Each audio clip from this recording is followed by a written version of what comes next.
What is going on, everyone? Welcome back to the channel. Happy Sunday. As we know, the market opens in a few hours, so let's dissect what happened last week and what we can look out for going forward into the new week. So dollar, obviously at the forefront of absolutely everything. We know dollar is king, cash is king, and that's what happened last week. Dollar absolutely ruled everything. Every dollar cross sold off, every risk asset sold off, from equities to cryptos, commodities.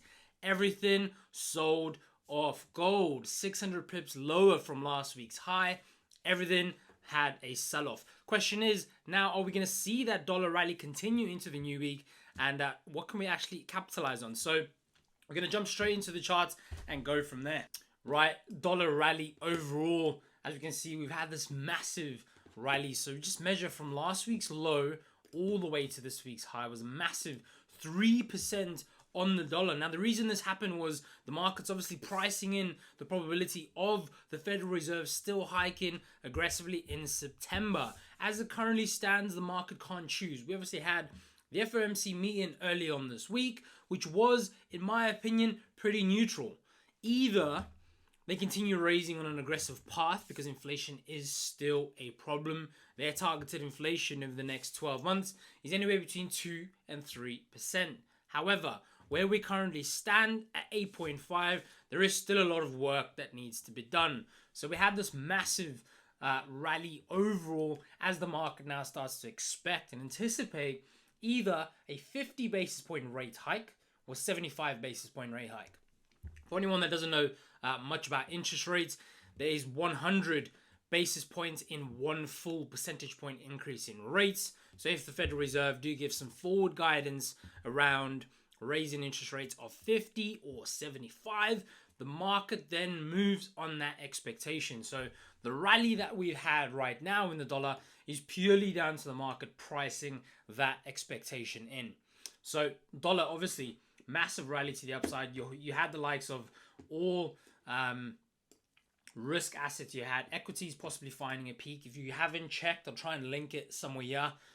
My big short video, we obviously possibly caught the top on this. I am expecting a bit of a further decline in these assets before taking full advantage. We had gold, massive sell-off, providing lower time frame opportunities, creating lower swing highs every single little rally that we had over there on gold. So multiple shorting opportunities on gold this week, which is really, really good to see. We had that rising wedge, pennant squeezing itself into the highs before that breakout. And yeah, that was a beautiful trade if anyone took that from the high to the low. I know a lot of people messaged me about this one. And there again, gold is the quote-unquote safe haven. However, when everything goes to shit, gold doesn't matter. Every asset sells off. Cash is king. Think about it this way. If people are liquidating and selling their assets and all you have left is cash, dollar's obviously the ruler of that. Cryptos took a massive dive as well, which I'll get to in a second. You had the likes of euro absolutely selling off. Let me zoom out on the daily time frame on this one. Massive little decline over there, engulfing all this price action, which is a very big move. Approaching parity once again. The word parity, if you don't know what that is where the euro and the dollar equal 1-to-1. They equal the exact same price. We obviously traded below parity early on in this year, and then now we're approaching that level there again. Just for an educational lesson, notice how valid this area of support was. We reacted twice. Once we broke through that level of support, we reacted beautifully as a level of resistance around the 104 region. And there again, the big event going forward this week is Jackson Hole on the 26th, where Fed Chair Jerome Powell will be speaking. Regardless of what everyone else has said, Fed Chair Jerome Powell is the man. He's the main dog, the big chief. Whatever he says goes. So it's going to be very interesting to hear what he has to say. If the Federal Reserve are looking at targeting anywhere between 3.5% between 2 to 3.75% on the interest rates, I personally think they may start slowing down. It doesn't mean a pivot. It doesn't mean they're going to stop hiking. However, in my personal opinion, if I was Fed chairman, which would be quite funny if I was, so I would personally continue raising interest rates, but at a smaller pace, right? Just to fit that in. And there again, the soft landing that everyone is obviously anticipating is when the Federal Reserve raises rates, continues raising rates, but at a slower pace.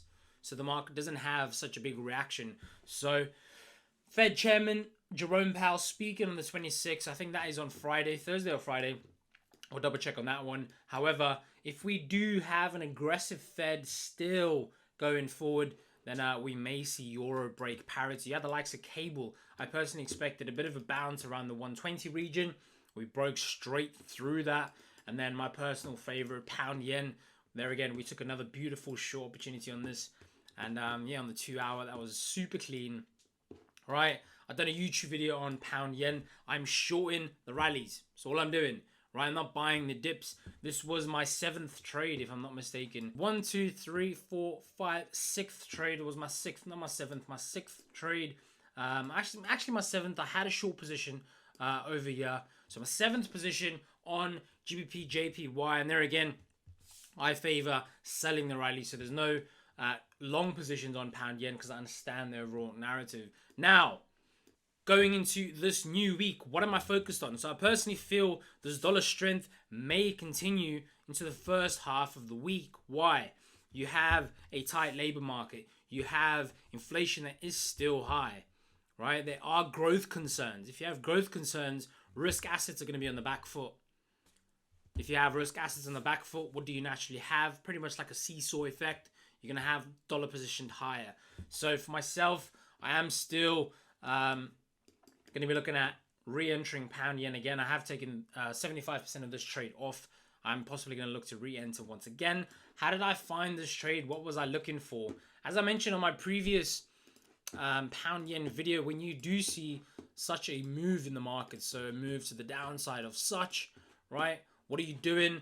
You're literally fibbing from the high to the low of that move, and you trading out of that area of interest, right? You're trading out of that area of interest because this is a valid area of retracement.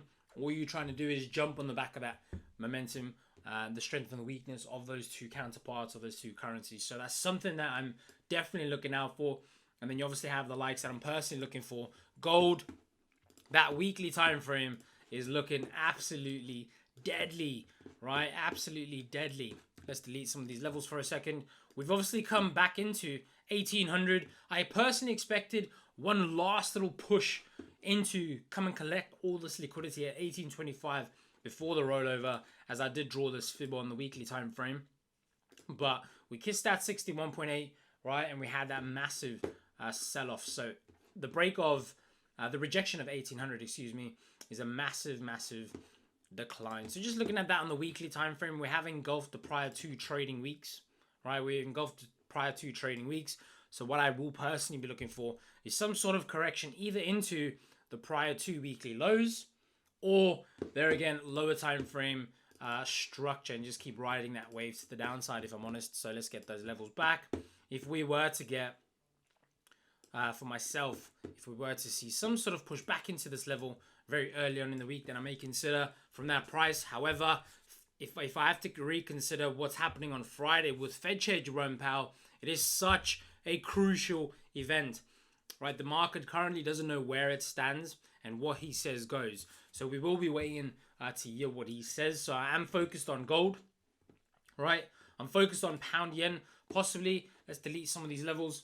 Possibly looking for the continuation of this to the downside. Let's look at this on the higher time frames. The daily looking quite bearish over there. Multiple wick rejections out of this level of resistance. Let's get rid of this for a second. Multiple wick rejections. If you just look at that crosshair of 163, massive level. And yeah, it'll be good to see if we have that continuation to the downside. But as I mentioned on last week's video, there is so much support at this 161 area that has to break. We've had all these wick rejections at this price and nothing's broken. So for anything to, or for us to have this massive move lower of 400 or 500 pips, that has to break first. So something that I'm definitely waiting for. And then, yeah, let's look at cryptos. Cryptos, obviously, let's get my levels back on. BTC broken back below this rising wedge and this ascending channel that I had over here. There again, it's not looking pretty right now. We obviously had the likes of BlackRock introducing a long short ETF, which exposed a lot of short sellers and a lot of money in the markets to bet against the crypto markets. I think investors are now hedging themselves because of the overall downturn. Could be, but there again, with growth fears increasing, with growth shrinking, and possible recession on the loom, very, very big, ugly recession on the loom, we are going to see a lot of further downside, in my personal opinion. My first sort of area where I do favor BTC is these lows to at least get taken out and come back into this little golden zone that I have here. What is this golden zone? This is an area, excuse me, this is an area that I favor for an area of accumulation that we've seen prior that happens in the markets. You obviously had our peak over there. Last November was our peak, and they're again approaching the halving that we may have in the end of 2023, so the end of next year. Then I do favor this being an area to accumulate in anywhere between 16,000 and 9,800 or 10,000 to call it a round number, anywhere between that area. If you are looking at dollar cost averaging or buying these dips, then I would personally suggest average your way in anywhere between 9.5 and 13. I wouldn't buy anything right now. It's not worth the risk. You got ETH there again. There is that merge happening in September. Is it going to bring gas fees lower? No. So do I think it's going to massively shoot price back to all-time highs that everyone expects? I doubt that's going to happen.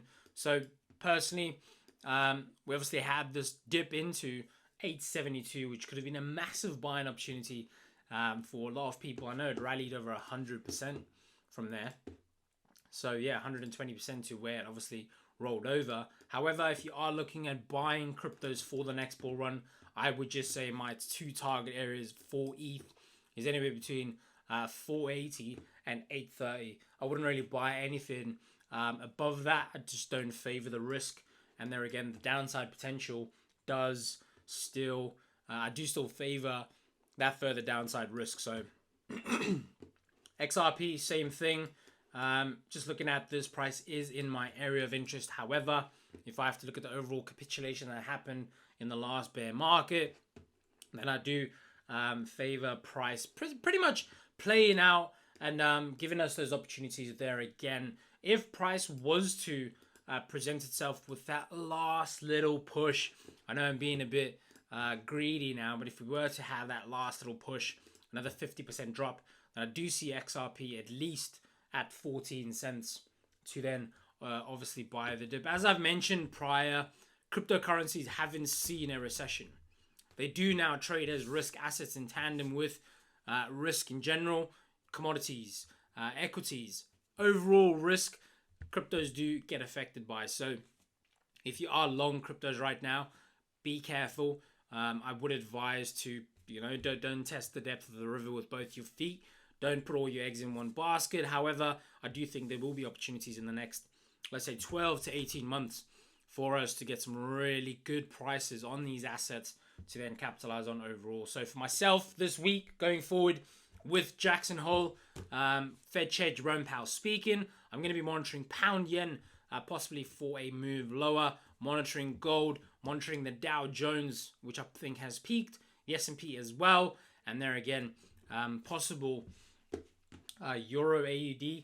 I know I was looking at that earlier on this week. I do feel Euro AUD has sort of found a bottom. However, I need a new weekly high, and we haven't really had that yet. So monitoring Euro AUD, GBP AUD there again as well is at a very good price for myself.